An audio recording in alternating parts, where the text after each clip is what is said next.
Frankenstein, or the Modern Prometheus, by Mary Shelley, Volume 1, Chapter 2.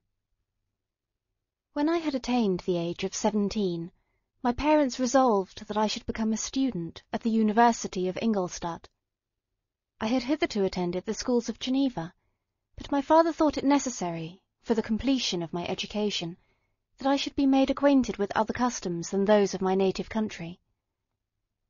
My departure was therefore fixed at an early date, but, before the day resolved upon could arrive, the first misfortune of my life occurred, an omen, as it were, of my future misery.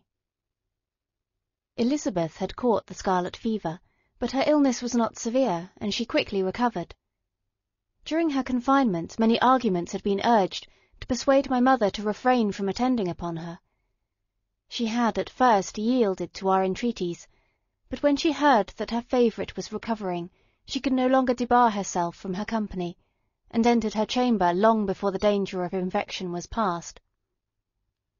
The consequences of this imprudence were fatal. On the third day my mother sickened, her fever was very malignant, and the looks of her attendants prognosticated the worst event. On her deathbed, the fortitude and benignity of this admirable woman did not desert her. She joined the hands of Elizabeth and myself. "My children," she said, "my firmest hopes of future happiness were placed on the prospect of your union. This expectation will now be the consolation of your father. Elizabeth, my love, you must supply my place to your younger cousins. Alas, I regret that I am taken from you, and, happy and beloved as I have been, is it not hard to quit you all? But these are not thoughts befitting me. I will endeavour to resign myself cheerfully to death, and will indulge a hope of meeting you in another world." She died calmly, and her countenance expressed affection even in death. I need not describe the feelings of those whose dearest ties are rent by that most irreparable evil, the void that presents itself to the soul, and the despair that is exhibited on the countenance. It is so long before the mind can persuade itself that she, whom we saw every day, and whose very existence appeared a part of our own, can have departed for ever, that the brightness of a beloved eye can have been extinguished, and the sound of a voice so familiar and dear to the ear can be hushed, never more to be heard. These are the reflections of the first days, but when the lapse of time proves the reality of the evil, then the actual bitterness of grief commences.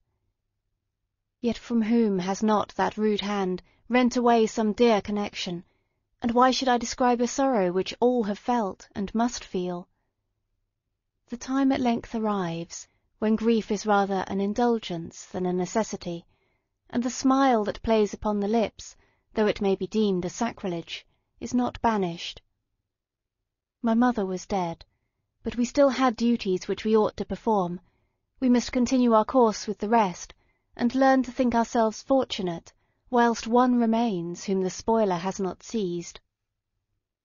My journey to Ingolstadt, which had been deferred by these events, was now again determined upon. I obtained from my father a respite of some weeks. This period was spent sadly. My mother's death and my speedy departure depressed our spirits, but Elizabeth endeavoured to renew the spirit of cheerfulness in our little society. Since the death of her aunt, her mind had acquired new firmness and vigour. She determined to fulfil her duties with the greatest exactness, and she felt that that most imperious duty, of rendering her uncle and cousins happy, had devolved upon her. She consoled me, amused her uncle, instructed my brothers, and I never beheld her so enchanting as at this time, when she was continually endeavouring to contribute to the happiness of others, entirely forgetful of herself. The day of my departure at length arrived. I had taken leave of all my friends, excepting Clerval, who spent the last evening with us. He bitterly lamented that he was unable to accompany me, but his father could not be persuaded to part with him, intending that he should become a partner with him in business, in compliance with his favourite theory, that learning was superfluous in the commerce of ordinary life. Henry had a refined mind. He had no desire to be idle, and was well pleased to become his father's partner. But he believed that a man might become a very good trader, and yet possess a cultivated understanding. We sat late, listening to his complaints, and making many little arrangements for the future. The next morning, early, I departed. Tears gushed from the eyes of Elizabeth. They proceeded partly from sorrow at my departure, and partly because she reflected that the same journey was to have taken place 3 months before, when a mother's blessing would have accompanied me. I threw myself into the chaise that was to convey me away, and indulged in the most melancholy reflections. I, who had ever been surrounded by amiable companions, continually engaged in endeavouring to bestow mutual pleasure, I was now alone.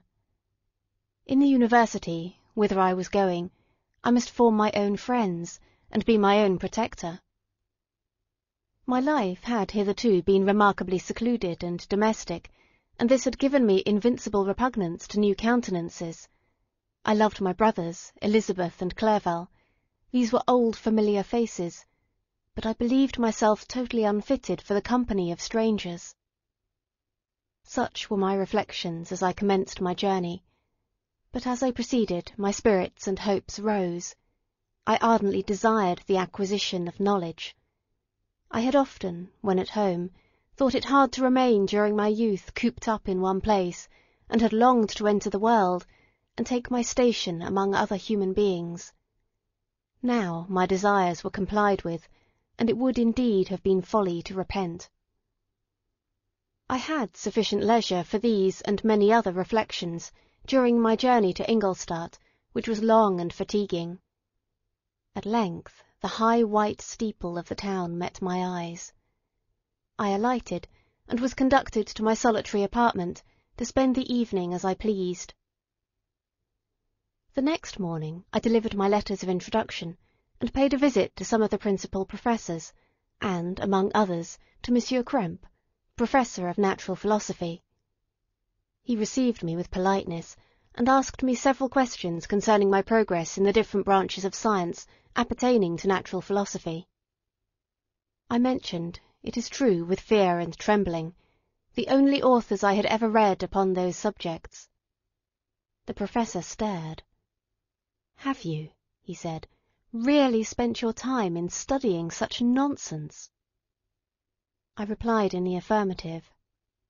"Every minute," continued Monsieur Krempe, with warmth, "every instant that you have wasted on those books is utterly and entirely lost.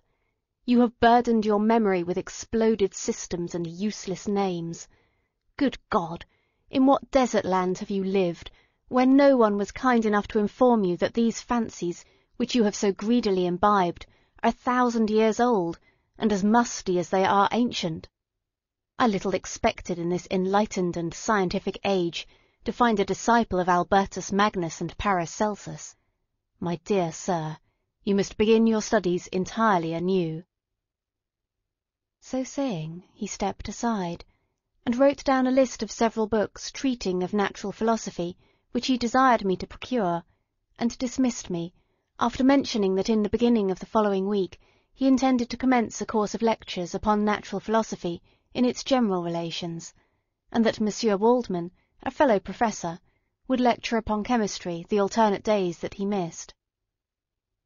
I returned home, not disappointed, for I had long considered those authors useless whom the professor had so strongly reprobated, but I did not feel much inclined to study the books which I had procured at his recommendation. Monsieur Krempe was a little squat man, with a gruff voice and repulsive countenance. The teacher, therefore, did not prepossess me in favour of his doctrine. Besides, I had a contempt for the uses of modern natural philosophy. It was very different when the masters of the science sought immortality and power. Such views, although futile, were grand, but now the scene was changed. The ambition of the inquirer seemed to limit itself to the annihilation of those visions on which my interest in science was chiefly founded. I was required to exchange chimeras of boundless grandeur for realities of little worth. Such were my reflections during the first 2 or 3 days, spent almost in solitude. But as the ensuing week commenced, I thought of the information which Monsieur Krempe had given me concerning the lectures, and although I could not consent to go and hear that little conceited fellow deliver sentences out of a pulpit, I recollected what he had said of Monsieur Waldman, whom I had never seen, as he had hitherto been out of town. Partly from curiosity, and partly from idleness, I went into the lecturing room, which Monsieur Waldman entered shortly after. This professor was very unlike his colleague. He appeared about 50 years of age, but with an aspect expressive of the greatest benevolence. A few grey hairs covered his temples, but those at the back of his head were nearly black. His person was short, but remarkably erect, and his voice the sweetest I had ever heard. He began his lecture by a recapitulation of the history of chemistry, and the various improvements made by different men of learning, pronouncing with fervour the names of the most distinguished discoverers. He then took a cursory view of the present state of the science, and explained many of its elementary terms. After having made a few preparatory experiments, he concluded with a panegyric upon modern chemistry, the terms of which I shall never forget. "The ancient teachers of this science," said he, "promised impossibilities, and performed nothing. The modern masters promise very little. They know that metals cannot be transmuted, and that the elixir of life is a chimera. But these philosophers, whose hands seem only made to dabble in dirt, and their eyes to pore over the microscope or crucible, have indeed performed miracles. They penetrate into the recesses of nature, and show how she works in her hiding places. They ascend into the heavens. They have discovered how the blood circulates, and the nature of the air we breathe. They have acquired new and almost unlimited powers. They can command the thunders of heaven, mimic the earthquake, and even mock the invisible world with its own shadows." I departed highly pleased with the professor and his lecture, and paid him a visit the same evening. His manners in private were even more mild and attractive than in public, for there was a certain dignity in his mien during his lecture, which in his own house was replaced by the greatest affability and kindness.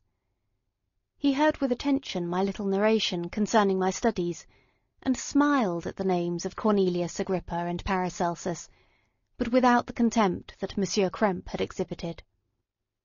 He said that these were men to whose indefatigable zeal modern philosophers were indebted for most of the foundations of their knowledge.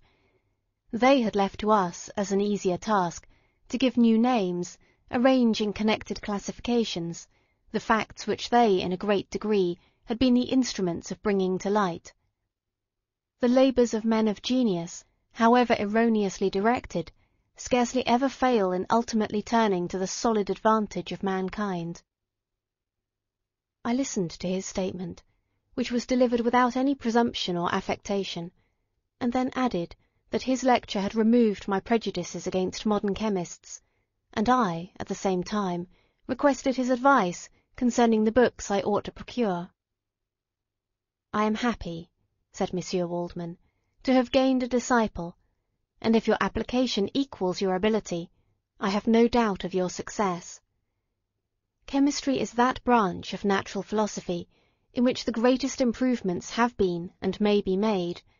It is on that account that I have made it my peculiar study, but at the same time I have not neglected the other branches of science.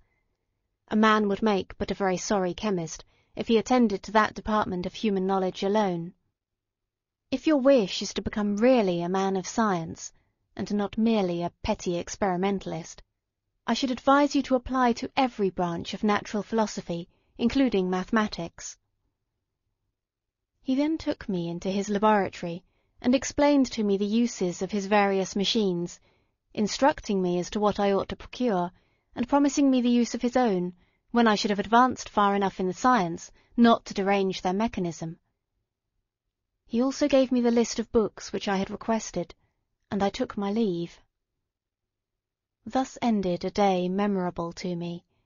It decided my future destiny.